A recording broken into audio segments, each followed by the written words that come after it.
I'm so pleased to welcome today's speaker, Anne Marie Buerkle, who represented the 25th District of New York in the United States Congress from 2011 to 2013. And she spoke to us back then in June of 2011 when she was serving on the Foreign Affairs, Oversight, Government Reform, and Veterans Affairs Committees. During her time in the U.S. House, she championed policies to end the reckless government spending and grow the nation's economy, and she was appointed by the President to serve as one of 2 congressional Republicans to the United Nations.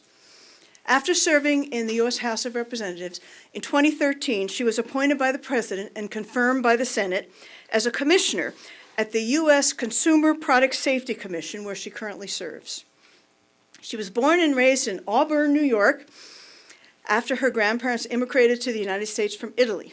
She worked in her parents' grocery store, the Mohegan Market, and witnessed the strong work ethic of her parents, who taught her that through hard work, she could achieve the American dream. She graduated from St. Joseph's Hospital School of Nursing as a registered nurse in 1972 and worked in New York City's Columbia Presbyterian Hospital. In 1977, she graduated from Lemoyne College with a Bachelor of Science degree, and she later earned her law degree from Syracuse University College of Law. She worked in a private law firm and was appointed as an assistant New York State Attorney General. For 13 years, she served in that capacity, and in 2010, she took a leave of absence in order to pursue a seat in the United States Congress. In addition to her professional accomplishments, she has 6 grown children and 15 grandchildren, and she says it's her love for the United States and her desire to give her kids and her grandkids the same opportunities that she had that inspires all that she does. So please join me in welcoming back to CWN, Anne Marie Buerkle. Thank you so much. Thank you all very much, and thank you for that kind introduction. Sometimes when I'm feeling tired and I listen to that, I think, oh, maybe that's why I'm tired. I'm just so glad to be back here, and I want to just thank the Clare Boothe Luce Society and this opportunity to talk to all of you, because there's nothing more important than your generation and making sure that you're involved and that you can carry on the great legacy of the United States of America. Before we get started, and I've got prepared comments, I would like to ask all of you to keep in your thoughts and prayers the men and women of the military. We live in the greatest nation in the history of the world, and it's because of their service and their sacrifice. As was mentioned, I had the honor of serving on the Veteran Affairs Committee, and when you tour Walter Reed and Bethesda and Brooke Army Medical, you understand the sacrifices that our military makes and their families right alongside of them. So we must never take that for granted. We must always support them and keep them in our prayers. Just recently, this morning, 3 Americans, 2 of them military, were killed in a plane accident in Afghanistan, and off the coast of Virginia. Sailors were in a helicopter. There were another 2 or I think 3 sailors, one still missing. So they make that sacrifice day in and day out, and their family makes it alongside of them. I'm not going to go into the introduction. I have a paragraph here because you did such a wonderful job. Thank you very much. And before I start my comments, I thought it might be helpful for me to hear from all of you as to what concerns you and what's on your mind today as we sit here January the 10th, 2014. This is the first meeting of the Conservative Women Network. And I just, what is on your mind? What do you think should be the priorities for the United States of America? Repealing Obamacare. Anyone else? Cutting taxes.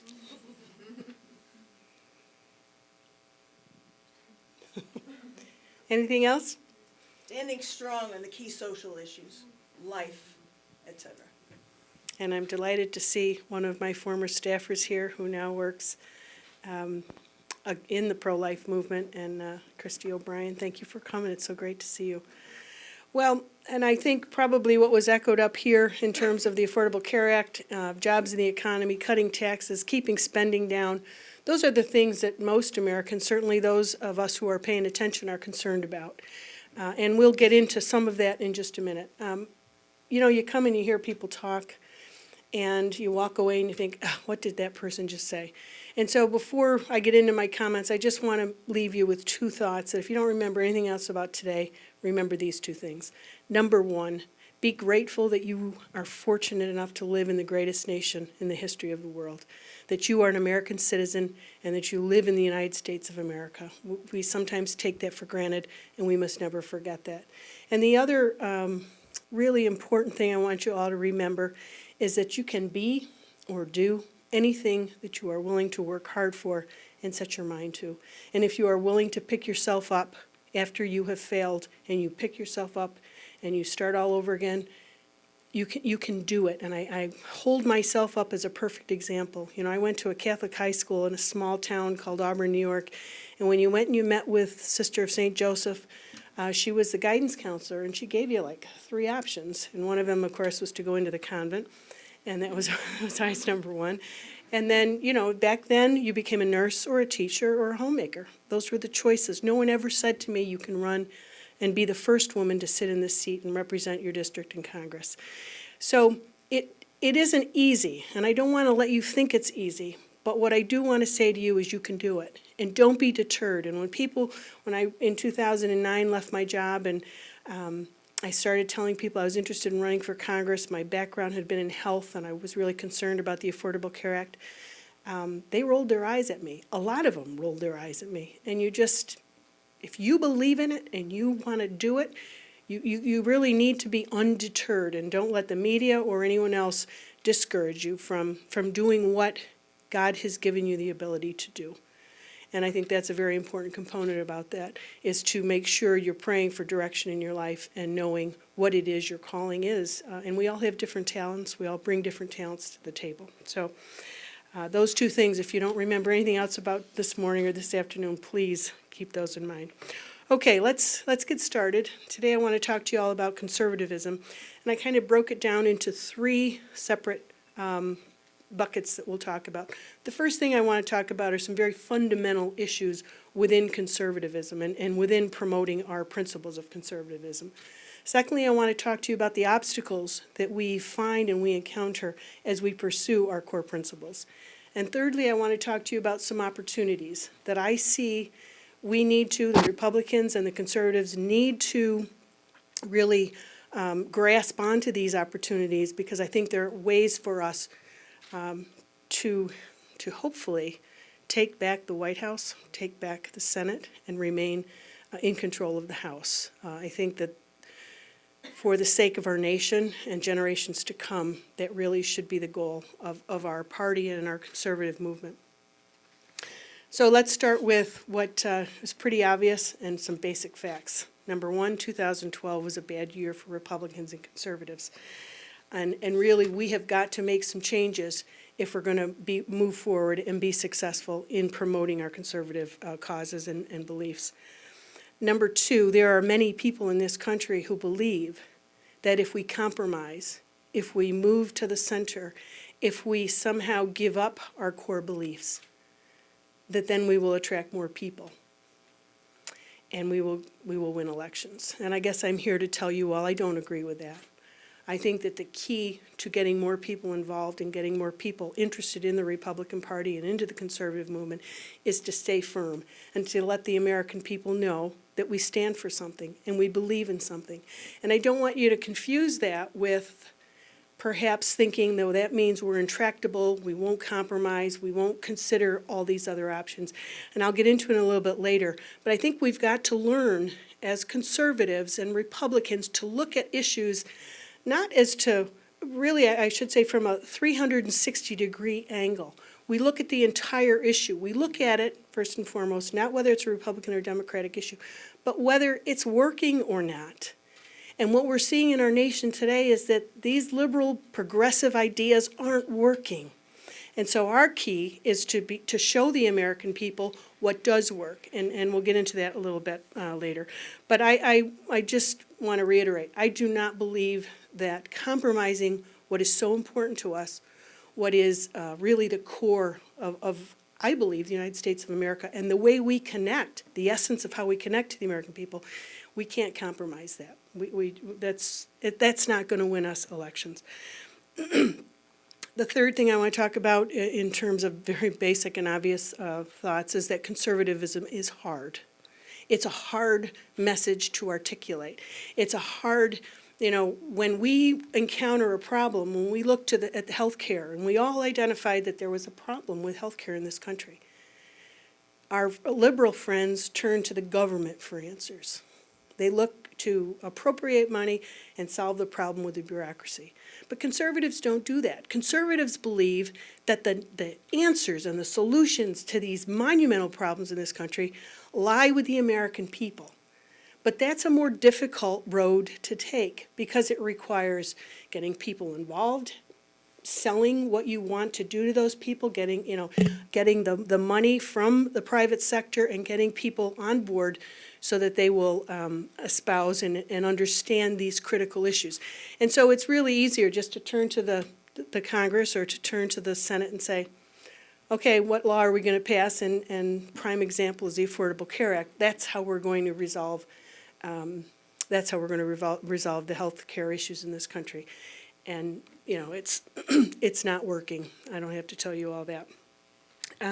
But I do want to say conservatism is difficult, but it's the right way for us to go and the right way for the United States of America to go. So let's talk just a few minutes about the obstacles that we face as conservatives. I think the first, and it kind of dovetails into what I just talked about, how difficult it is, and that is messaging. It's difficult to message conservative principles. We have to inspire people. That's the task of a conservative, to inspire people that this is a better way to go for the United States of America. It's a better way to go because our principles empower people. Our principles lift people up. And that's far better than making them dependent on the federal government. And so, but it's not an easy task to articulate and to make that message clear to the American people. And that's an obstacle we face. And until and unless we make our messaging clearer and we are able to inspire, a lot of Americans are just going their own way, living their own lives, and a lot of people within the conservative movement. And I think that's one of the issues we've suffered, is that conservatives tend to be working, raising their families, being concerned about their children and their education, and they're not paying attention to the bigger picture. I was in Kentucky a week ago visiting my daughter. We were in a conservative church, and the pastor stood up and he was saying how we need to pray for this country. Yes, we do need to pray for this country, but we also must get involved. We also must get like-minded people in government, because I think, and this kind of dovetails into my next obstacle we face, the media. The media has intimidated people from getting involved. They've intimidated people from even expressing their views, because if you pick up a paper, and I can talk about my own local paper, and Christy can acknowledge this, have from the time I declared until as recently as last week, they've been on a vendetta and to just go after me. And just last week it was a whole issue that, now I've been out of Congress a year, and they're still going after me. The media really, and I think the biggest problem we have with the media is it intimidates and it makes conservatives think that they're like the only one who thinks that way. And one of the things that you all can do, would you leave this room today and as you go forward, is you can talk to people and you can empower other women that no, you are not alone when you want the best for your kids, or you want more opportunities for your kids, or you don't want this Affordable Care Act, you want to make sure health care stays the quality of health care that we have in this country. And so that's a problem we have with the media, and I think it does intimidate. But getting back to the messaging, because I left out a very important component, we need, as Republicans and conservatives, to let the country know, and the people who live in this country, that we are not a party of white, rich men. And that is a huge problem in our messaging, and something that we have to change that. We have to really insist and show through our conversations, through our policies, that we're a party for all Americans, the wealthy, the poor, the African Americans, Latinos, the urban, the rural, That the values we hold so dear are those values that will lift everyone up. And that's a very important message that we're not getting out there. I really, there's a stereotype that fits with the Republican Party, and we need to break that. And you all in this room can begin to make those changes. And that leads me to the third obstacle we face, and I can say that I've really encountered it firsthand, and that is stereotypes. The media, and primarily the media, has made conservatives out to be crazy right-wing radicals. When it was mentioned, I just began in July as a commissioner at the Consumer Product Safety Commission. I cannot tell you from the time I started up until yesterday, we had our coffee in our office, people come up to me and they say, "Oh my gosh, we were so nervous about you. I think they thought I was going to have snakes coming out of my ears. I don't know what, because of my conservative, because I was supposedly a Tea Party person, and to this day I don't know what a Tea Party person is. There's no political party. It are Americans who believe that the Constitution is as relevant today as it was when it was written. And so, but that's the stereotype that conservatives find themselves in. And again, the media plays into that. Because it's what the paper did to me. If they can make you, marginalize you, if they can make you irrelevant, or they can make you sound like what you're espousing is radical, and nothing we espouse is radical. You all know that in this room, to the very core of your being. We are talking about what made this country the greatest country ever. The individual responsibilities and rights coming from our almighty creator, that's what we value. That's not radical at all, and we all know that. But that's the stereotype that we face as conservatives in this country. And I will say that we are guilty on the other side, and we need to be very careful of this. And this kind of dovetails into my next section on opportunities, that we can't stereotype. We can't look at a group and say, well, they never vote Republican. They're not conservatives, and we write them off. So getting into where I think that there are opportunities for a conservative movement in this country, number one, with women. I think that we need to articulate a message to women that this healthcare system, women are they're mostly the healthcare decisions. I've got healthcare. I've got the healthcare proxy for my mother, who's 92.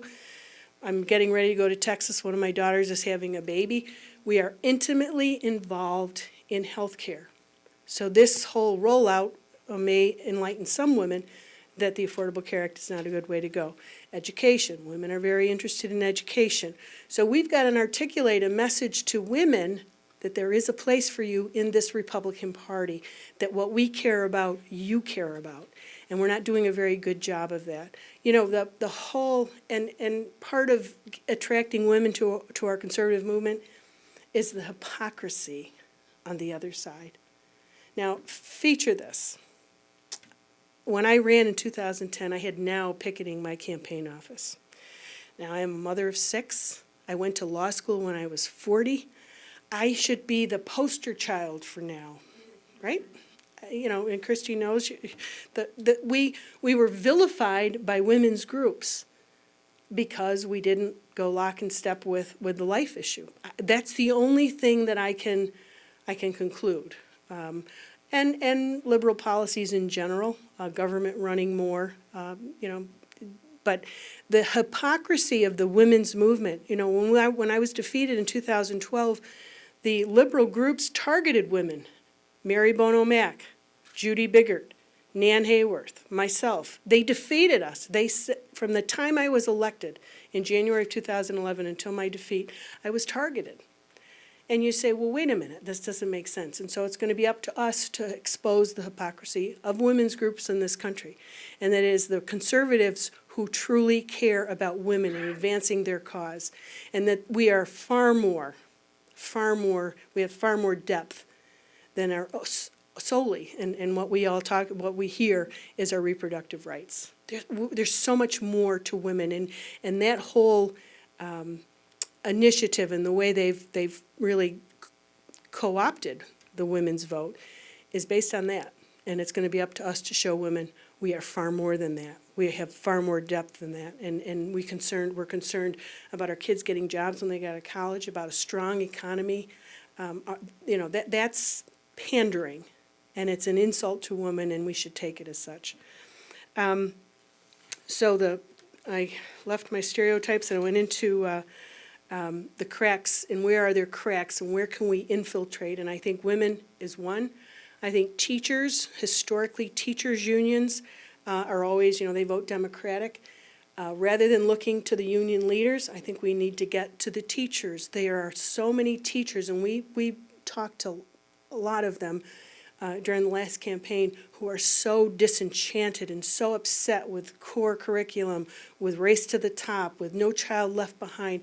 This movement to nationalize our education system is frustrating teachers who set out with a mission, and that mission was to educate kids, and they're being really, they're hamstrung, and they're limited as to what they can do.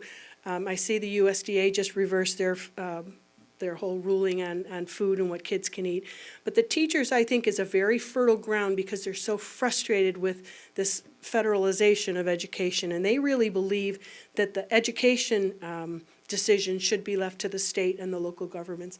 Syracuse, New York knows what's best for Syracuse, New York. Washington doesn't. The bureaucrats down here don't. So I think teachers are a very fertile ground. And I think if we can make some headway and headroads into the teachers. And I think healthcare workers are another group that we should be able to make our case to. Physicians, nurses, folks in local hospitals up in our neck of the woods, they've laid off people because of the Affordable Care Act. People who are intimately involved in healthcare understand that this law, among a whole myriad of problems, this law is going to really affect the quality of healthcare,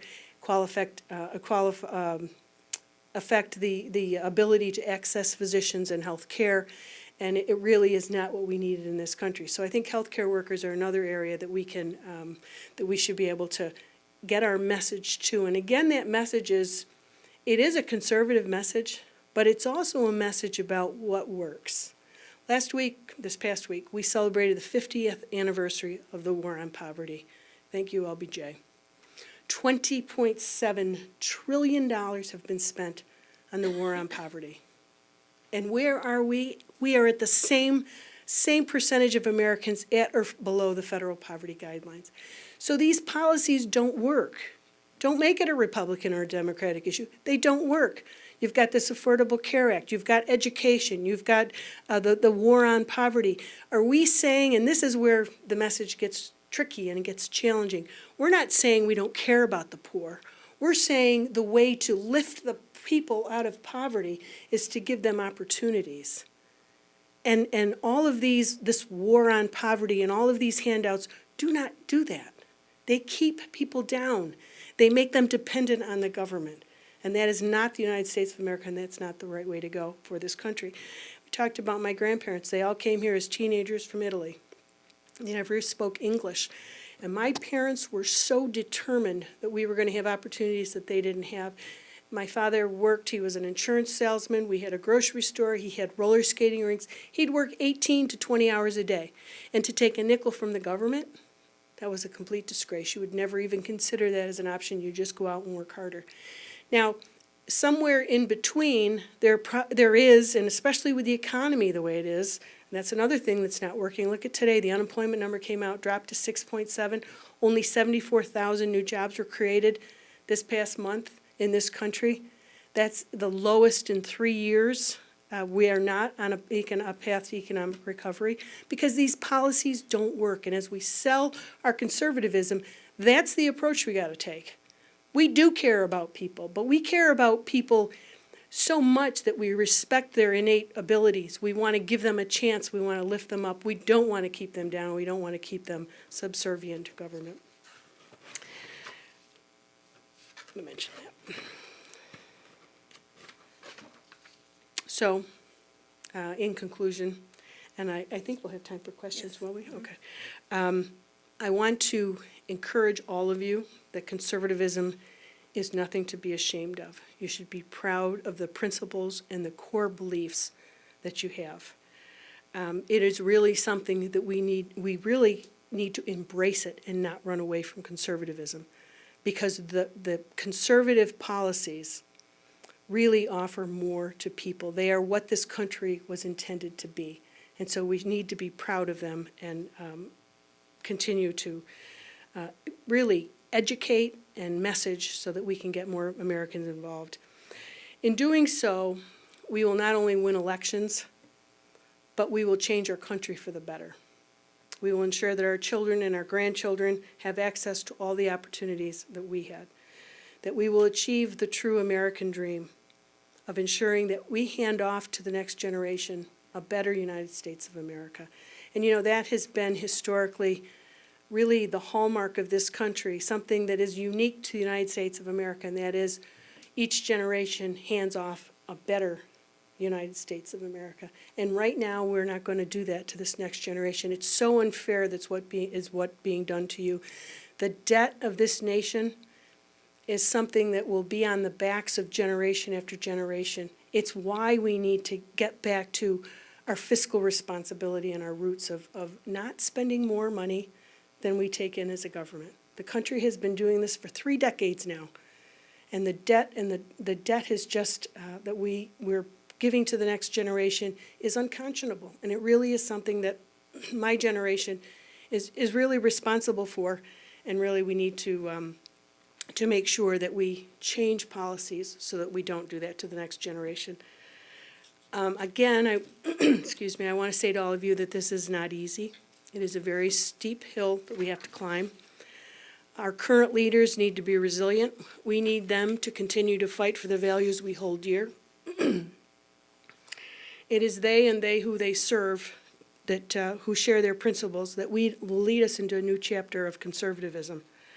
However, I'm so sorry, they can't do it alone. They need more great candidates. We need people from all walks of life and all backgrounds. We need people to take up the charge just like they did in the colonial days, where you go down to Washington as a civilian, not as a career politician, and you take up you're representing your district and you stick to the conservative principles and the Constitution that made this country so great. We have too many career politicians. I often talk about, considering term limits. We have too many people that have made politics and their office a way of life. And it's something that really, I think, has been to the detriment of the United States of America. I want to encourage all of you, and as I mentioned earlier in Kentucky when the pastor mentioned that about praying, praying is very important for this nation. But representing and getting involved is equally as important, I believe. I think that we have a moral commitment, and it's not easy, but a moral commitment to get involved and to do what we can do. And it starts in a little coffee group, it starts in your family, and it grows from there. And educating and really talking about the conservative principles that we all hold so dear. I think as far as women go, we need more women in government. Women are problem solvers, women are multitaskers, women are creative in their solutions to problems. We need more women to get involved.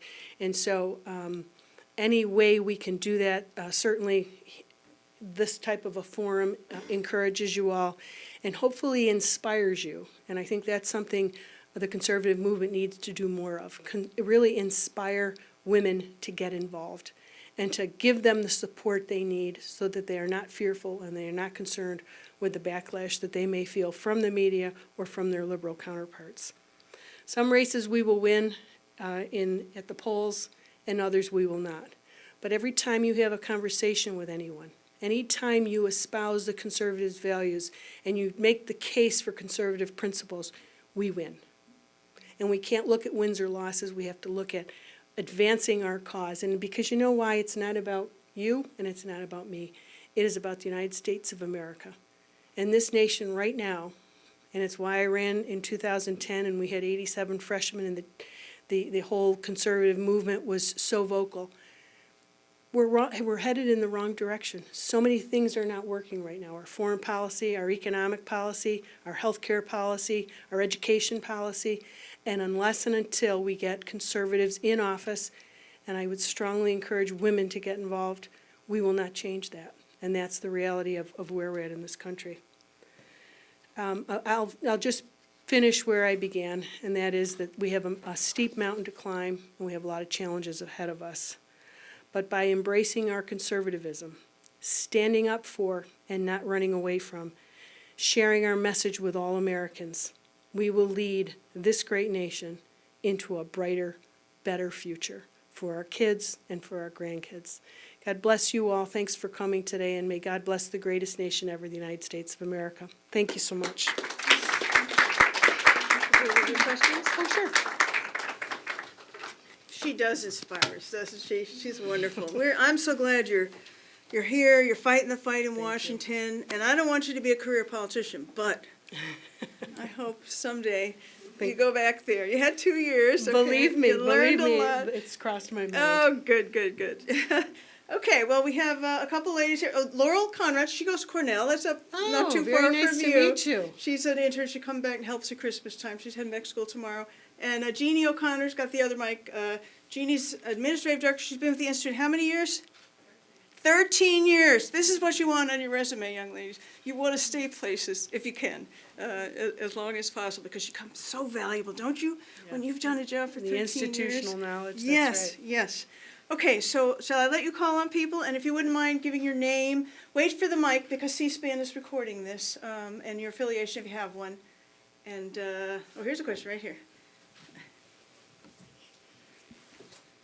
Thank you for your great talk. My name is Brittany Baldwin, and I work on the Hill for Senator Cruz from Texas. And my question is, how, especially since you are really at the gross level back in your district, what have you found to be the most effective ways of collecting stories from people, specifically teachers and people in the medical field, where those areas are areas where people are hurting and they're feeling the changes, but sometimes making that a narrative and getting that message out and kind of putting it in real terms can be a challenging thing. Well, the anecdotes kind of come, and they did come to me. People were anxious to tell their story. I did a lot of town halls, probably 60 or 65 town halls during the period of time, and people were anxious either in a town hall or subsequently to let you know their story. What we did, and I would recommend this to any of you, we began to have women's groups, and we started out with a group of women who were 6 of us, and we had the next event was at a restaurant, and each person invited 5 people, and I talked about conservative values and what I stood for. And then the next event was the new people invited 5 people, and we grew until we had a luncheon. We had over 300 people there. That's what we have to do, and people want to tell their story. They're frustrated, and as soon as you give them that opportunity where they're not intimidated and they don't feel like they're the only one who's encountered this, you know, I can't imagine if you went out and you put up a website, how many people have lost their health care coverage? How many people would respond to that? So giving them that forum and kind of that assurance that they are not alone. They're not just some fringe person who's encountered this. It's a lot of people feel and think the same way that they do. I have a question. Yes, You want to bring me a mic? you can use this one. Yes, I'm Becky Norton Dunlop from the Heritage Foundation. One of the things that we talk about often as the core conservative idea is the concept of fusionism, where people who are economic and foreign policy and defense conservatives and people who are social conservatives and are concerned about education and marriage and life actually rely upon each other for the success of what they believe. And I wonder if you identify with that, that we're all kind of in the same boat, so to speak, the fusionist boat, where economic, foreign policy, defense, education, life, marriage, it all has to work in order for our nation to work and prosper. I am in that fusionist boat, and I think, you know, the reality of it is that some people think that the economy is their issue. That's what they care about. Others, health care. Others, the social issues. Everyone has a different priority. Rarely do you meet someone whose everything is their priority. But making them feel like they have a place to go where there are like-minded people, I think is very important.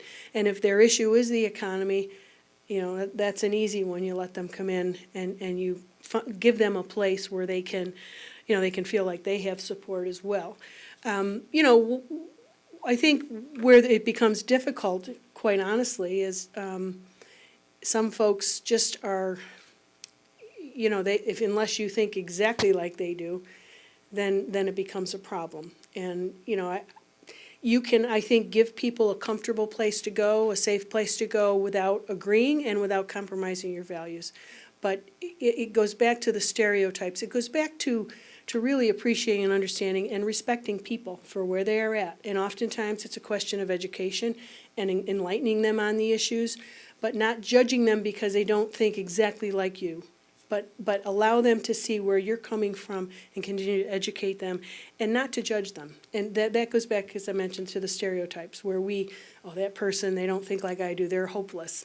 You know, one of the best, I should say one of the most unusual alliances I had in Congress was the local head of the ACLU.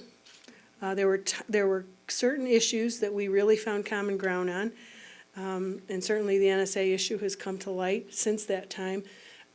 But some of the privacy issues, you know, but being able to have that conversation, you don't know how you're affecting people. You don't know what seed you're planting. And so if you write them off because they don't agree with you on every issue, that's, and I just want to make sure it's not compromising your values, that's just educating them and giving them a place to go because, gee, we agree on these 3 issues. Let's not destroy the relationship because of that. You served up there for 2 years. I'll bet you among these ladies, one of them at some point is going to run. What advice would you give? I mean, what are the couple of things that you really feel you did well? And what are some things that maybe you'd go back and do again?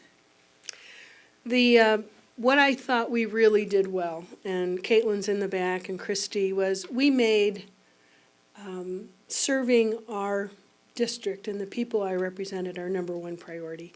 I really believed, and it was part of my sadness when we lost, we gave a voice to people. You know, whether they needed help with a project or they needed help with their Social Security, or we did a huge veterans outreach piece. I really believed that we were serving the people the way government was meant to be. That we were their voice in Washington. All the town halls we had and the teletown halls and all the communications that we had with the people who lived there, I really felt like we had given them a voice and we provided a great service to them. I think of all the things we did, that's really what I was most proud of. You know, you make decisions when you're running. The one that I really don't regret anything. I can look in the mirror every day and I can say I never compromised who I was. I didn't change my campaign spiel once I got in office. I voted against the Budget Control Act. I had some key votes that were against, that weren't with my party. But I believed that was the right thing to do and what I pledged, really promised that I would do when I went to Washington. So I don't have any regrets other than the fact we didn't win. I mean, but you say to yourself, there must be another plan, there must be another purpose. And so you pick up and now we're over in the CPSC, which is a whole other challenge. Anyone else? Oh, here's one.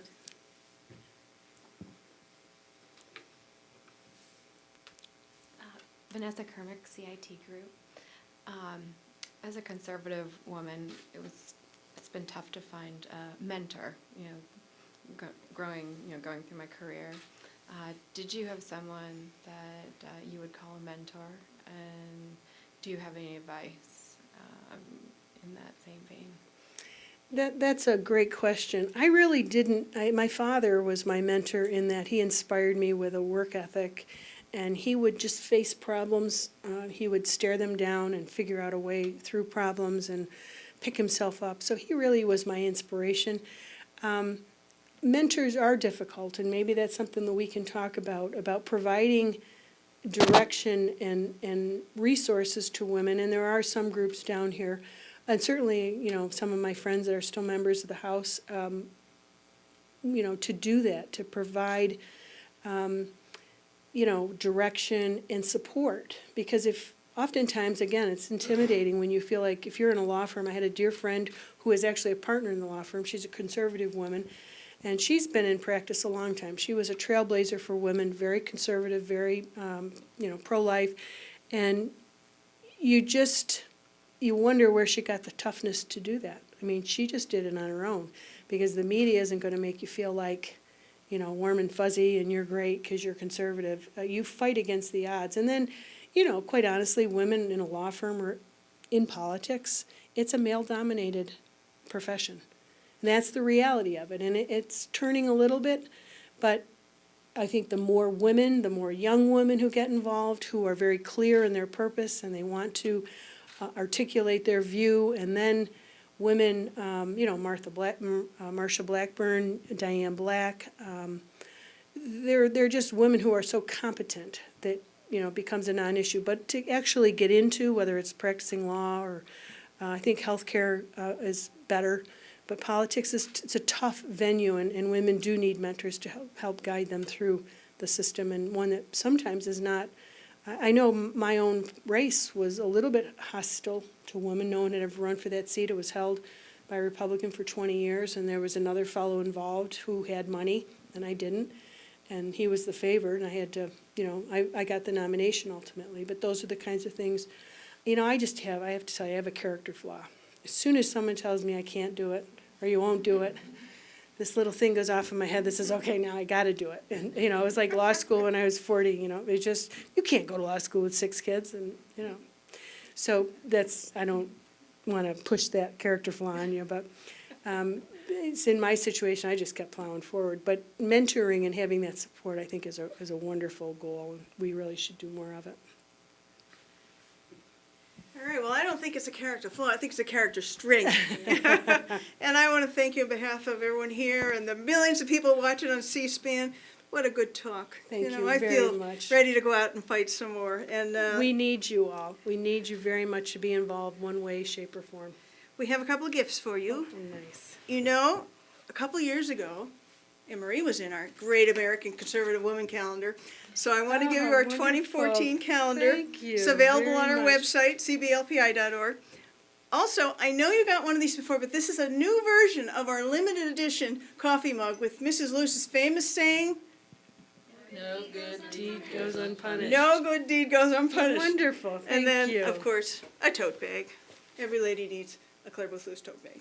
Thank you so very much. And I will say the Heritage Foundation has a little something here for you as well, so you can remember your visit here today.